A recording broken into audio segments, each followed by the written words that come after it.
Рис, мне нужно подняться. Ясно. Модели, позируйте. Сейчас. Это так странно. Пустоголовые модели что-то задумали.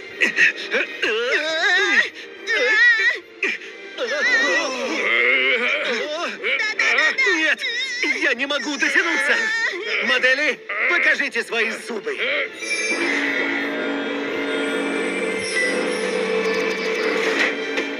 Они лопают шарики, преломляя свет. Как модели смогли до такого додуматься? Сработало! Вы спасли меня! Том!